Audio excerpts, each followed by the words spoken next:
क्या आपने कभी अपने ही मन से डर महसूस किया है? क्या कभी ऐसा हुआ है कि आप अकेले बैठे हों और अचानक कोई गंदा, अश्लील या शर्म से भरा विचार आपके भीतर घुस आए और आप खुद से ही पूछें, ये मैं क्या सोच रहा हूं? क्या मैं इतना गिर चुका हूं? अगर हां, तो यह कहानी आपकी है। अर्जुन एक साधारण सा लड़का था। उम्र करीब 24 साल। चेहरे पर मासूमियत, आंखों में थकान। लोग उसे देखकर कहते, अच्छा लड़का है, संस्कारी है। लेकिन कोई नहीं जानता था कि उसके मन के भीतर एक युद्ध चल रहा है। वह जब भी अकेला होता, मोबाइल हाथ में आते ही मन में ऐसे विचार उठते जिनसे वह खुद घृणा करता। कभी अश्लील कल्पनाएं, कभी किसी को गलत नजर से देख लेने का अपराध बोध, कभी खुद को कमजोर समझकर टूट जाना। अर्जुन कई बार खुद से कहता, आज नहीं सोचूंगा, आज कंट्रोल करूंगा। लेकिन जैसे ही रात होती, अंधेरा सिर्फ कमरे में नहीं, मन में भी फैल जाता। हर गलत विचार के बाद अर्जुन का दिल बैठ जाता। वह बाथरूम के शीशे में खुद को देखता और बुदबुदाता, तू इतना कमजोर क्यों है? सब ठीक है, बस तेरा मन ही गंदा है। वह पूजा करता, भगवान से माफी मांगता। फिर भी अगले दिन वही चक्र, विचार, अपराध बोध, पछतावा, फिर वही विचार। धीरे धीरे अर्जुन हंसना भूल गया। भीड़ में भी अकेलापन, मन में डर, अगर किसी को मेरे विचार पता चल गए तो। एक दिन अर्जुन ने इंटरनेट पर कुछ खोजा, गंदे विचार कैसे रोकें। हजारों वीडियो, हजारों गुरु, सब कह रहे थे, सोचना बंद करो, मन को कंट्रोल करो। लेकिन कोई यह नहीं बता रहा था, विचार आते क्यों हैं, जड़ कहां है। उसी रात अर्जुन की नींद टूट गई। पसीना, दिल तेज धड़क रहा था। वह बिस्तर पर बैठा और पहली बार रो पड़ा। अगर मैं ऐसा ही रहा तो क्या मैं कभी शुद्ध इंसान बन पाऊंगा? अगले दिन यूं ही भटकते हुए अर्जुन शहर के बाहर एक पुराने बौद्ध विहार तक पहुंच गया। वहां शांति थी, हवा में अजीब सी ठंडक। एक बूढ़ा भिक्षु पेड़ के नीचे बैठा था, आंखें बंद, चेहरे पर अजीब सा तेज। अर्जुन न जाने क्यों उसके पास बैठ गया। कुछ देर बाद भिक्षु ने आंखें खोली और पूछा, तुम्हारा मन भारी क्यों है पुत्र? अर्जुन चौंक गया, उसकी आंखों में आंसू आ गए। पहली बार उसने किसी से सच कहा। अर्जुन बोला, मेरे मन में गंदे, अश्लील विचार आते हैं, मैं उन्हें रोकना चाहता हूं, पर मैं हार जाता हूं। भिक्षु मुस्कुराया, ना गुस्सा, ना उपदेश, बस एक सवाल, तुम्हें लगता है कि विचार तुम्हारे दुश्मन हैं? अर्जुन चुप रहा। भिक्षु बोला, बुद्ध ने कहा था, विचार समस्या नहीं है, उन्हें पकड़ना समस्या है। भिक्षु ने जमीन से एक सूखा पत्ता उठाया। ये पत्ता हवा में आया, कुछ देर रुका, फिर चला गया। फिर अर्जुन की आंखों में देखते हुए बोला, बुद्ध कहते हैं, विचार भी ऐसे ही हैं, लेकिन समस्या तब होती है जब तुम उस पत्ते को पकड़ लेते हो, उससे अपनी पहचान बना लेते हो। अर्जुन की सांस थम सी गई। तो क्या मैं बुरा इंसान नहीं हूं? उसने कांपती आवाज में पूछा। भिक्षु बोला, अगर विचार आना पाप होता तो बुद्ध को भी आते। भिक्षु ने कहा, अर्जुन, अश्लील विचार इच्छा से नहीं आते, वे दबी हुई लालसा और डर से जन्म लेते हैं। तुम उन्हें दबाते रहे, इसलिए वे और जोर से लौटे। अर्जुन को पहली बार अपने भीतर जिस दिन तुम विचारों से लड़ना छोड़ दोगे, उसी दिन वे कमजोर पड़ने लगेंगे। अर्जुन देर तक वहीं बैठा रहा, मन में वही सवाल, लेकिन इस बार डर नहीं था, इस बार उम्मीद थी। लेकिन क्या सिर्फ समझ लेने से सालों पुराने गंदे विचार खत्म हो जाते हैं? क्या बुद्ध का रास्ता वाकई मन को जड़ से शुद्ध कर सकता है? अगर कोई आपसे कहे, विचारों से मत लड़ो, तो क्या आप मान लेंगे? और अगर वही विचार आपको अंदर से गंदा, कमजोर और अपराधी बना रहे हों, तो क्या तब भी आप लड़ाई छोड़ सकते हैं? अर्जुन यहीं फंस गया था। विहार से लौटते समय अर्जुन के कदम हल्के थे। मन में एक आवाज थी, शायद मैं खराब इंसान नहीं हूं। लेकिन दूसरी आवाज भी थी, अगर फिर वही हुआ तो?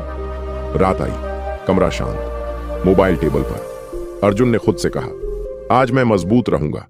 लेकिन जैसे ही आंखें बंद हुईं, विचार आ गया, तेज, अचानक, शर्म से भरा। इस बार अर्जुन ने सोचा, मैं लड़ूंगा नहीं, बस देखूंगा। लेकिन मन बोला, देखना भी गलत है। दिल जोर से धड़कने लगा, हाथ कांपने लगे और कुछ ही पलों में वह फिर हार गया। मोबाइल नीचे रखा, आंखें बंद, सीने में जलन। मैं कुछ भी कर लूं, मुझसे नहीं होगा। वह बुदबुदाया। सुबह अर्जुन गुस्से में था। अगर बुद्ध का रास्ता सही था तो मैं क्यों गिर गया? वह फिर उसी भिक्षु के पास पहुंचा। इस बार आंखों में सवाल थे, आरोप थे। आपने कहा था लड़ना मत, मैंने नहीं लड़ा, फिर भी मैं गिर गया। भिक्षु शांत था। उसने पूछा, जब बच्चा चलना सीखता है और गिरता है तो क्या तुम उसे असफल कहते हो? अर्जुन चुप। भिक्षु बोला, तुम गिरने से नहीं टूटे, तुम खुद को दोष देने से टूटे। फिर उसने एक वाक्य कहा जो अर्जुन के भीतर गूंज गया। बुद्ध ने कहा था, जो व्यक्ति खुद से नफरत करता है वह कभी शुद्ध नहीं हो सकता। भिक्षु ने अर्जुन को पास बिठाया। सच बताओ, तुम इन विचारों से डरते क्यों हो? अर्जुन की आवाज भारी हो गई। क्योंकि मुझे लगता है ये मुझे गंदा बना देंगे, भिक्षु ने धीरे से कहा। नहीं, ये विचार इसलिए आते हैं क्योंकि तुम उन्हें गंदा कहते हो। बुद्ध ने बताया, जो इच्छा दबाई जाती है वह विकृत होकर लौटती है। भिक्षु बोला, कुछ लोग भोग में डूब जाते हैं, कुछ लोग त्याग में खुद को तोड़ देते हैं। बुद्ध ने दोनों को गलत कहा। मध्यम मार्ग, न भोग में बहो न इच्छा से लड़ो, बस उसे देखो, समझो और जाने दो। भिक्षु ने अर्जुन को एक सरल अभ्यास दिया। आज रात जब विचार आए उसे रोकना मत, उसे पकड़ना मत, बस मन में कहो मैं देख रहा हूं, ना हाँ कहो ना ना। अर्जुन को यह आसान लगा, लेकिन वह नहीं जानता था यह सबसे कठिन काम है। रात आई, विचार आया, पहले से ज्यादा तेज। अर्जुन की सांस तेज हुई, मन चिल्लाया, भागो, लेकिन उसने आंखें बंद रखीं। धीरे से बोला, मैं देख रहा हूं। कुछ सेकंड दिल जोर से धड़का। फिर विचार की ताकत थोड़ी कम हुई। पहली बार वह पूरी तरह नहीं बहा। अर्जुन बैठा रहा, पसीना, आंखें नम, लेकिन मन शांत। उसने खुद से कहा, मैं गिरा नहीं, मैं जाग गया। सुबह उठते ही वह विहार पहुंचा। भिक्षु मुस्कुराया, आज तुमने पहली बार विचार को नहीं, खुद को चुना। भिक्षु ने चेतावनी दी, अर्जुन, ये जीत छोटी है, मन चालाक है, कभी शांत रहेगा, कभी जोर से हमला करेगा। बुद्ध कहते हैं, जागरूकता ही असली तपस्या है, गहरी जिज्ञासा। लेकिन क्या सिर्फ साक्षी बनना काफी है? जब इच्छा शरीर में आग की तरह उठे तो क्या जागरूकता उसे जला नहीं देगी? अर्जुन की सबसे बड़ी परीक्षा अब भी बाकी थी। अगर तुम सही रास्ते पर चलने लगो तो क्या मन तुम्हें शांति देगा, या फिर वह अपनी पूरी ताकत से हमला करेगा ताकि तुम वापस पुराने अंधेरे में लौट जाओ? अर्जुन अब इसी मोड़ पर खड़ा था। पिछले कुछ दिनों से अर्जुन के भीतर अजीब सी शांति थी। विचार आते, लेकिन पहले जैसे नहीं। वह उन्हें देख पाता था, रुक पाता था। उसे लगने लगा शायद मैं जीत रहा हूं, और यहीं मन मुस्कुराया, क्योंकि अहंकार आते ही सावधानी चली जाती है। एक दिन अर्जुन अकेला था, घर खाली, मोबाइल पास, थकान थी, मन थोड़ा ढीला, और तभी सबसे ज्यादा शक्तिशाली विचार आया। पुरानी आदतों से जुड़ा, भावनाओं से भरा, शरीर तक असर करता हुआ। अर्जुन का दिल बैठ गया। इतने दिन बाद आज क्यों? यह सिर्फ विचार नहीं था, यह शरीर की लहर थी। सांस तेज, नसों में गर्मी, मन बेचैन। अर्जुन घबरा गया। भिक्षु ने इसके बारे में नहीं बताया था, उसने सोचा। मन चिल्लाया, अब साक्षी बनकर दिखा। अर्जुन का हाथ कांपा, मोबाइल उठा। एक पल, बस एक पल, और सब खत्म हो सकता था। उसकी आंखों से आंसू गिर पड़े। बुद्ध, अगर आप सही हैं तो अभी मेरी मदद कीजिए। अचानक उसे भिक्षु की आवाज याद आई, जब इच्छा शरीर में उठे तो जान लेना, यह अंतिम परीक्षा है। बुद्ध कहते हैं, इच्छा को हटाओ मत, उसे पूरा भी मत करो, उसे महसूस करो, लेकिन पहचान मत बनाओ। अर्जुन ने मोबाइल नीचे रखा, आंखें बंद की। पूरे शरीर में जो चल रहा था उसे महसूस किया, जलन, बेचैनी, कंपन। उसने मन में कहा, यह भी अस्थाई है। सांस अंदर, धीरे बाहर। समय धीमा हो गया। 30 सेकंड, 60 सेकंड, 90 सेकंड, और फिर लहर टूटने लगी। शरीर शांत होने लगा, मन थक गया। अर्जुन जमीन पर बैठ गया, रोते हुए, लेकिन इस बार शर्म से नहीं, राहत से। वह हंसा, रोया, सांस ली। तो यही है, उसने खुद से कहा, जिससे मैं भागता रहा। विचार नहीं मरा था, इच्छा खत्म नहीं हुई थी, लेकिन उसकी पकड़ टूट चुकी थी। अगले दिन अर्जुन विहार पहुंचा। उसकी आंखें शांत थीं, भिक्षु ने कुछ नहीं पूछा, बस कहा, अब तुम समझ चुके हो, लेकिन एक अंतिम सत्य अब भी बाकी है। भिक्षु बोला, अर्जुन, जब तक तुम खुद को संयमी या पवित्र मानोगे, मन तुम्हें गिराने की कोशिश करेगा। बुद्ध ने कहा, जो खुद को कुछ समझता है वही गिरता है। बस जागरूक रहो, ना अच्छा ना बुरा। तो क्या अर्जुन अब मुक्त हो गया, या फिर अहंकार का एक आखिरी जाल अब भी बाकी है? अगर तुम्हारे मन में अब भी कभी कभी गंदे विचार आए, तो क्या इसका मतलब है कि तुम असफल हो गए, या फिर शायद यही पूर्णता की आखिरी पहचान है? अर्जुन अब इसी सत्य के सामने खड़ा था। अर्जुन के भीतर गहरी शांति थी।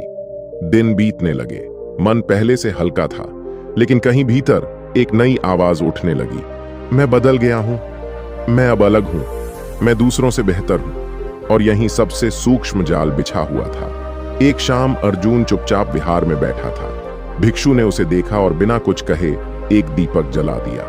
फिर पूछा, दीपक जल रहा है, क्या उसे पता है कि वह उजाला कर रहा है? अर्जुन ने सिर हिलाया।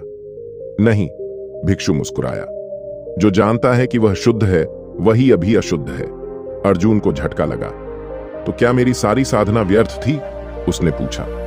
भिक्षु बोला, नहीं, लेकिन अब उसे छोड़ने का समय है। बुद्ध कहते हैं, नाव से नदी पार करो, फिर नाव को सिर पर मत ढोते रहो।